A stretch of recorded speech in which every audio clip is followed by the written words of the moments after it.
अस्सलाम वालेकुम, बख़ैर आगले कैसे हैं आप सब। मेरी दुआ है जहाँ रहें खुश रहें आबाद रहें। तो जी आपके सामने हाज़िर हूँ एक नए पुरजोश व्लॉग के साथ। अच्छा, आज जो है ये जो व्लॉग आप देख रहे हैं, जो खीर की रेसिपी मैं आपके साथ शेयर कर रही हूँ, ये मैंने बनाई थी 9 मुहर्रम को। ठीक है, तो उसकी रेसिपी मैंने रिकॉर्ड कर ली थी। मैंने कहा मैं आपके साथ ज़रूर शेयर करूँगी। अच्छा, यहाँ पे मैं चावलों की खीर बना रही हूँ। ठीक है, इसके लिए मैंने तकरीबन 1.5 कप चावल लेके उसको मैंने ना कम से कम 1 घंटा पहले मैंने उसको भिगो के रख दिए थे। अब इसको मैंने स्टील के पतीले में शिफ्ट कर दिया है। ठीक है, और मैं बहुत आसान सी और झटपट सी खीर की रेसिपी आपके साथ शेयर करूँगी। अच्छा, यहाँ पे मैंने क्या किया कि जो चावल थे उसको उसमें थोड़ा-सा मैंने पानी डाल के ना, बहुत ही थोड़ा-सा, ज़्यादा नहीं, और उसको मैंने बॉयल करने के लिए रख दिए थे। इसको मैं अच्छी तरीके से बॉयल करूँगी ताकि इसके चावल का दाना जो है वो बिल्कुल ही सॉफ़्ट हो जाए। ये आप देख सकते हैं अच्छी तरीके से फूल भी चुके हैं और सॉफ़्ट भी हो चुके हैं।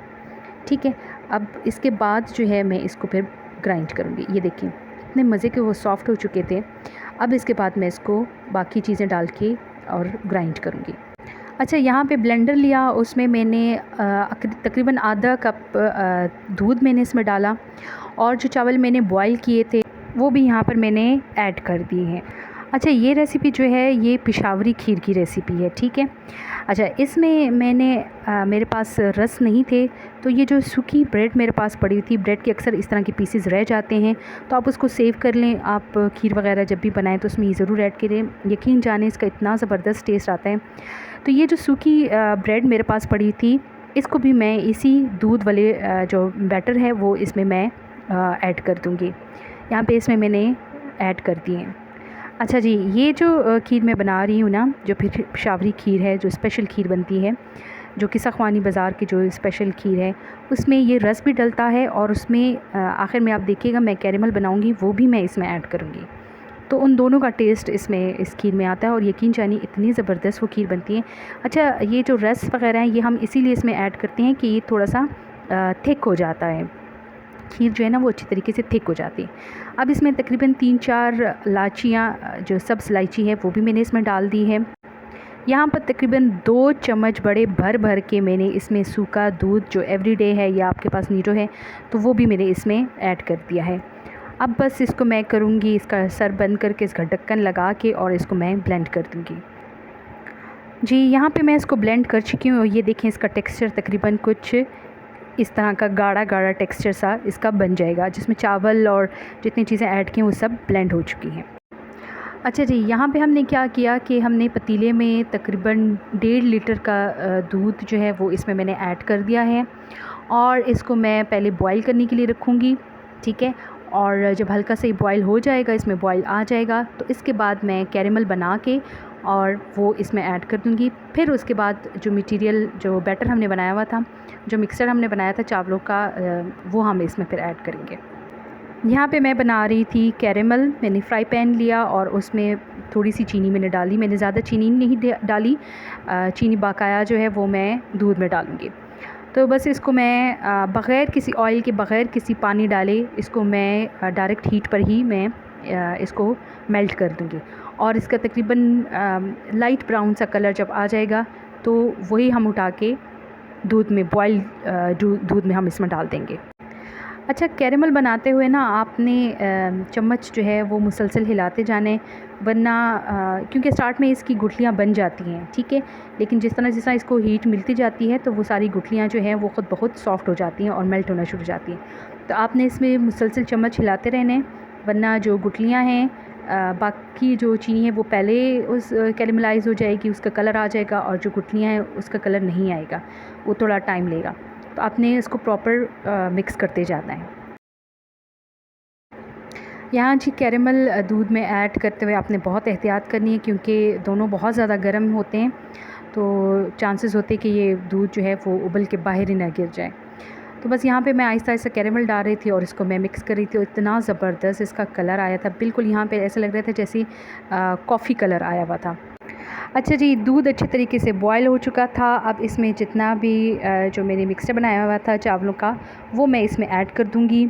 चम्मच आपने इसमें मुसलसल हिलाते रहना है। पहले ये अच्छी तरीके से बॉयल हो जाए दूध, उसके बाद आपने आंच जो है वो धीमी कर देनी है और धीमी आंच पे इसको पकाते रहना है, लेकिन आपने चम्मच ज़रूर हिलाना है वरना ये नीचे लगना शुरू हो जाएगी। अब यहाँ पे मैंने चीनी ऐड कर दी थी तकरीबन 1 से 1.5 कप। आपका अपने हस्बे ज़ायक़ा है, जिस तरह आपको मीठा पसंद है आप वैसे ही चीनी ऐड कर सकते हैं। बस अब मैं इसको मिक्स करती जाऊंगी और जैसे ही एक अच्छा सा बॉयल आ जाएगा तो मैं इसको हल्की आंच पे रख दूंगी।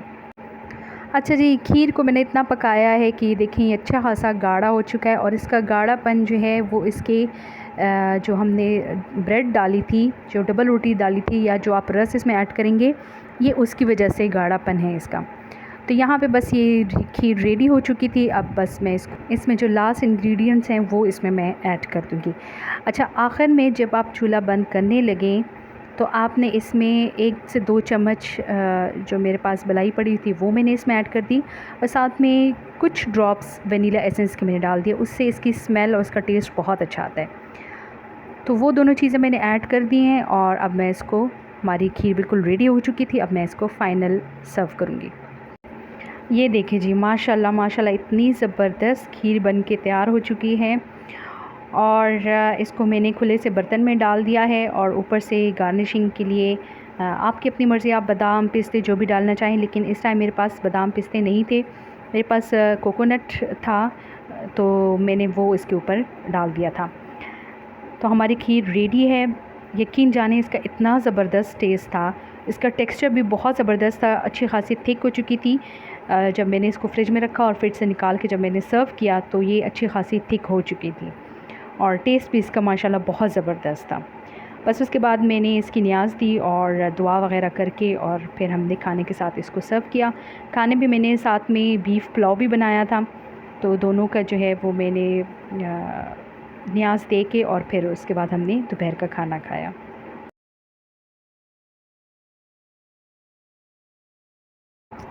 उसके बाद जनाब हम आ गए थे कमर्शियल, और कमर्शियल मार्केट हमेशा से मेरी फ़ेवरेट रही है, पता नहीं क्यों, लेकिन मुझे ये जगह बहुत अच्छी लगती है और रात के वक्त, शाम के वक्त यहाँ का मंज़र बहुत मुझे अच्छा लगता है क्योंकि बहुत ज़्यादा हलचल होती है। अच्छा, ये वाली जो क्लिप है ये मुहर्रम की 9वीं 10वीं से पहले की है और यकीन जाने इतनी ज़्यादा रश थी, इतनी ज़्यादा रश थी, हालांकि टाइम होगा तकरीबन ऑलमोस्ट 10 o'clock होने वाले थे। फिर हम असल में आए थे यहाँ पे इसलिए क्योंकि मेरे हस्बैंड ने थोड़ी सी शॉपिंग करनी थी, अपने लिए जीन्स वगैरह ख़रीदनी थी, तो हम आ गए थे लिवाइस और वहाँ से उन्होंने अपने लिए जीन्स ख़रीदी। एक इस तरह कोई स्किन सा कोई कलर था और एक ब्लू जीन्स उन्होंने ख़रीदी। तो वो ख़रीदने के बाद फिर हम चले गए थे जज़ीरा फ़ूड, और जज़ीरा फ़ूड में इतनी रश थी, इतनी रश थी, यकीन जाने जो कमर्शियल वाली इनकी ब्रांच है वहाँ पे इतनी ज़्यादा रश थी कि पाँव रखने की जगह भी नहीं थी।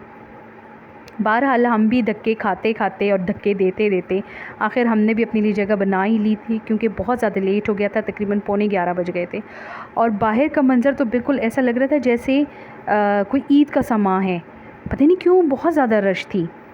तो ईद का समा इसलिए मैं कह रही हूँ क्योंकि रश बहुत ज़्यादा थी।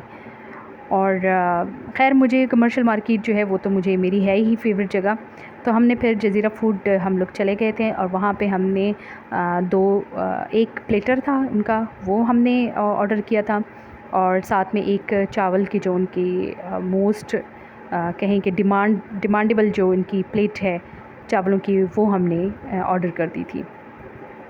तो बस हमने फिर फ़ूड इंजॉय किया और यकीन जाने इनका फ़ूड का टेस्ट बहुत ज़बरदस्त है और इनके रेट्स भी बहुत ज़्यादा अच्छे हैं, शायद इसी वजह से इन पे रश भी बहुत ज़्यादा होती है।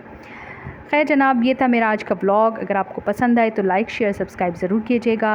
अपना बहुत ज़्यादा ख्याल रखें। इंशाल्लाह मुलाकात करेंगे अगले व्लॉग में। अल्लाह हाफ़िज़, अल्लाह पामान।